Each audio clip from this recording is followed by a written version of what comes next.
জিআইদা আপনাদের সকলকে স্বাগত জানাচ্ছি। রয়েছি আমি শাকিরুল ইসলাম। আপনারা জানেন যে গতকাল আমরা একটা আমাদের চ্যানেলে ভিডিও পোস্ট করেছি যে হজ হাউজে মদের বোতল পাওয়া যাচ্ছে। হ্যাঁ, হজ হাউজে জিআইদা আপনাদের সকলকে স্বাগত জানাচ্ছি। রয়েছি আমি শাকিরুল ইসলাম। গতকালকে আমরা একটি ভিডিও পোস্ট করেছিলাম আমাদের চ্যানেলে, একটি রিপোর্ট করেছিলাম যে হজ হাউজে যেখানে মদের বোতল পাওয়া যাচ্ছে, হ্যাঁ, সেই ছবি আপনাদেরকে দেখিয়েছিলাম। এবং এই ঘটনা বেশ কয়েকদিন ধরে ঘটছে এবং সেইটা সরজমিনে খতিয়ে দেখতে গতকাল আইএসএফ এর বিধায়ক নওশাদ সিদ্দিকী তিনি গিয়েছিলেন। আমরা সেখানে রিপোর্ট সংগ্রহ করতে গেছিলাম এবং আমাদের খবরের জের বলুন আর নওশাদ সিদ্দিকীর ভিজিটের জের বলুন, কালকে যেটা যাওয়ার পরে সেইটা কালকের পর থেকে বন্ধ। এবার কিভাবে মদের বোতল ওই হজ হাউসে ঢুকলো, অনেকের প্রশ্ন, অনেকেই জানেন না কি কেস। তো সেই নিয়ে আজকে আলোচনা করব। আলোচনা করার পূর্বে আপনাদেরকে বলবো, যারা ইউটিউব চ্যানেলে নতুন আমাদের চ্যানেলটি অবশ্যই সাবস্ক্রাইব করুন। আর যদি আপনি আমাদের ভিডিওটি ফেসবুকে দেখে থাকেন তাহলে আমাদের ফেসবুক পেজটি ফলো করবেন। আর আপনার মতামত থাকলে অবশ্যই কমেন্ট বক্সে মতামত জানাবেন। ভালো লাগলে একটা লাইক এবং শেয়ার করবেন। তো যে বিষয় নিয়ে বলছিলাম যে হজ হাউজে মদের বোতল ঢুকলো কিভাবে। আপনারা জানেন যে কলকাতা আন্তর্জাতিক বইমেলা হচ্ছে আমাদের সরলেক করুণাময়ীতে। সেই আন্তর্জাতিক বইমেলাতে, কলকাতার যে বইমেলা, সেই বইমেলাতে নিরাপত্তার জন্য কেন্দ্রীয় যে বাহিনী এসছে সিকিউরিটি পারপাস বইমেলার, সেই কেন্দ্রীয় নিরাপত্তা বাহিনীদের থাকার ব্যবস্থা করা হয়েছে হজ হাউসের 7ম তলায়। হ্যাঁ, 7 ফ্লোরে তাদের থাকার ব্যবস্থা করা হয়েছে। মহিলা এবং পুরুষ সবার আলাদা আলাদা থাকার ব্যবস্থা করা হয়েছে। এই যে পুলিশ কর্মীরা বা কেন্দ্রীয় বাহিনী যারা ওখানে রয়েছেন, তারা তাদের অবসর টাইমে বা ছুটির টাইমে সেখানে তারা থাকেন, সেখানে তারা থাকছেন এবং সেখানে তারা খাওয়া দাওয়া করছেন। পাশাপাশি এই খাওয়া দাওয়ার সাথে সাথে তারা এই মদের বোতল সেখানে নিয়ে যাচ্ছেন এবং মদ খাচ্ছেন। এই খবরটা বেশ কয়েকদিন ধরে ঘটছিল। ওখানে যারা হজ হাউজে যারা সিকিউরিটি রয়েছে তারা বেশিরভাগ মুসলিম, এবং যেহেতু ওটা মুসলমানদের একটা ধর্মীয় জায়গা হিসাবে পরিচিত, যেহেতু সেখানে মুসলমানদের 5ম স্তম্ভের মধ্যে ইমানের মানে অন্যতম 5টা পাঠের মধ্যে মূল স্তম্ভের মধ্যে একটি স্তম্ভ হচ্ছে হজ।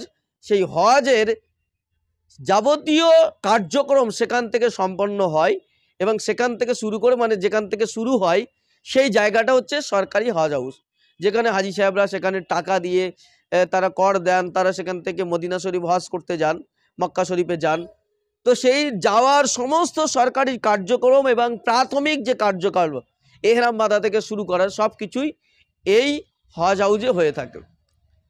অ্যান্ড বিষয় হলো, সেই হজ হাউজে যখন সেখানে পুলিশের থাকার ব্যবস্থা করা হয়েছে, কেন্দ্রীয় বাহিনীদের যারা নিরাপত্তা বাহিনীর জন্য কলকাতা বইমেলা নিরাপত্তা বা রক্ষার জন্য এসেছেন, তাদের থাকার ব্যবস্থা করা হয়েছিল। এই পর্যন্ত ঠিক ছিল, কারণ এখানে যারা কর্তৃপক্ষ রয়েছে বা দায়িত্বশীল রয়েছে, হজ কমিটির যারা দায়িত্বশীল রয়েছে, চেয়ারম্যান সহ আরও যারা রয়েছেন, সমস্ত রাই বেশি একদম 100% সবাই মুসলিম রয়েছেন। এবং যেখানে সরকারি যিনি অফিসার রয়েছেন, WBCS অফিসার মোহাম্মদ নকি সাহেব, তিনিও মুসলিম।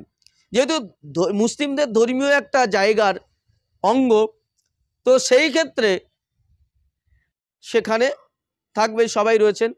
এবার বিষয়টা হচ্ছে সেই ডিপার্টমেন্টে থাকার ব্যবস্থা করা হয়েছে এবং সেখানে যে পবিত্রতা বজায় রাখার দরকার সেই পবিত্রতা বজায় রাখতে পারেনি না কমিটি দায়িত্বশীল ব্যর্থ হয়েছে এবং এখানকার আধিকারিকরা ব্যর্থ হয়েছে এবং যে পুলিশ প্রশাসনের যারা ছিলেন তারাও ব্যর্থ হয়েছে। প্রথম যখন এই খবরগুলো আসছিল যে মদ খাচ্ছে, তখন ওখানকার যে সিকিউরিটিরা তারা জানতে পারলেন বিষয়টা, তাদের ঊর্ধ্বতন কর্তৃপক্ষকে জানালেন যে বিষয়টা আমরা দেখছি যেখানে মদ খাওয়া হচ্ছে এবং অজুখানায় প্রস্তাব করা হচ্ছে, তাদের ওয়াশরুম থাকার পরেও অজুখানাতে প্রস্তাব করা হচ্ছে। এই অভিযোগ যখন ওঠে তখন ঊর্ধ্বতন কর্তৃপক্ষকে তারা জানায়, সিকিউরিটি যারা ছিলেন ওখানকার হজ হাউসের নিরাপত্তা রক্ষী যারা ছিলেন তারা জানান। এবং এই পাশেই যে আলিয়া বিশ্ববিদ্যালয় রয়েছে, সেই আলিয়া বিশ্ববিদ্যালয়ের ছাত্রদের কাছে কানাঘুষো করতে করতে খবরটা যায় এবং তারাও আশপাশে ওই হজ হাউসের ভিতরে যে মসজিদ রয়েছে সেখানে নামাজ পড়তে যান, ফলে তারাও ওখানে যায়। যখন দেখলো, তাদের চোখে যখন পড়লো সেই ছবি, তারা বিভিন্ন হোয়াটসঅ্যাপ গ্রুপে, আলিয়ার গ্রুপে বা বিভিন্ন জায়গায় ফেসবুকে পোস্ট করেন। পোস্ট করার পরে সংবাদ মাধ্যমে বিভিন্ন সংবাদ মাধ্যমে সেগুলো খবর প্রকাশিত হয় এবং প্রশাসন চাওর হয় এবং পুলিশের আধিকারিক এবং সেখানকার হজ কমিটির যারা আধিকারিক রয়েছেন তারা সেখানে ওই নিরাপত্তা বাহিনীর, যারা কলকাতা বইমেলার নিরাপত্তা বাহিনী হিসাবে যে পুলিশ কর্মীরা ওখানে রয়েছেন তাদেরকে বারণ করে, নিষেধ করার পরেও কন্টিনিউ তাদের এই কাজটা চলে। এবং গতকালকে আমরা যখন রিপোর্টিং করতে যাই এবং সেখানে আমরা দেখলাম যে আইএসএফ এর বিধায়ক নওশাদ সিদ্দিকী তিনিও গেলেন সরজমিনি খতিয়ে দেখতে, তখন আমরাও গেছিলাম তার রিপোর্টটা কালেকশন করতে, রিপোর্ট করতে। তো রিপোর্টিং করতে গিয়ে আমরাও যখন দেখলাম, একদম যেতে সরাসরি সেখানে দেখা গেল অজুখানায় সেখানে রয়েছে মদের বোতল। অজুখানার ওখানে একটা ডাস্টবিন আছে, সেই ডাস্টবিনে দেখছি মদের বোতল। সেই মদের বোতলটা রীতিমত তিনি দেখে অবাক হন এবং তিনি সঙ্গে সঙ্গে নওশাদ সিদ্দিকী যিনি ছিলেন তিনি ওখানকার আধিকারিকদেরকে ডাকেন, আর কোথায় কি আছে না আছে তিনি খোঁজ নিচ্ছিলেন। তো সেখানে খোঁজ নেওয়ার পরে সব জায়গায় তাদেরকে ডাকলেন, তারা বললেন যে আমরাও তো বারণ করেছি, তারপরেও কেন এটা হলো আমরা দেখছি খতিয়ে। তো দীর্ঘ 1.5-2 ঘন্টা পুরো বচসা হয়, কথাবার্তা চলে, আলোচনা হওয়ার পরে নওশাদ সিদ্দিকীকে তারা লিখিত জানায় যে এখানে যে কার্যক্রম হয়েছে তা অন্যায় হয়েছে এবং যারা এটা কাজটা করেছে, যে পুলিশ আধিকারিকরা বা যে পুলিশ কর্মীরা, তাদের বিরুদ্ধে ডিপার্টমেন্টাল ইনকোয়ারি হবে এবং তাদের সাজা ঘোষণা হবে, এমনটি বিধায়ক নওশাদ সিদ্দিকী আমাদেরকে জানিয়েছেন। আমরা ওখানকার নকিব সাহেবের সঙ্গে কথা বলেছিলাম, যেখানকার যিনি ইনচার্জ WBCS অফিসার, তিনিও আমাদেরকে সেটাই জানিয়েছেন। তিনি আমাদের ভিডিও বিবৃতি দিতে অস্বীকার করেন, তিনি মৌখিকভাবে আমাদেরকে জানিয়েছিলেন অফ রেকর্ডে যে এখানে আমরা ডিপার্টমেন্টাল কোয়ারিজ তাদের বিরুদ্ধে হবে এবং ব্যবস্থা হবে। এবং আজকে সকালবেলা জানতে পারছি সেই সমস্ত পুলিশ কর্মীদেরকে সেখান থেকে সরিয়ে দেওয়া হয়েছে।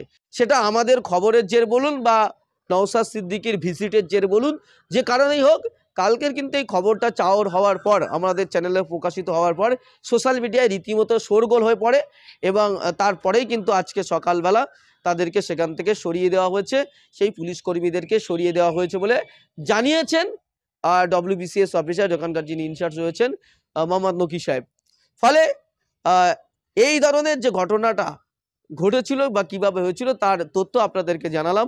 আপাতত এখানে শেষ করছি, দেখা হচ্ছে অন্য কোনো এপিসোডে। আপাতত আপনারা ভালো থাকবেন, সুস্থ থাকবেন, ধন্যবাদ।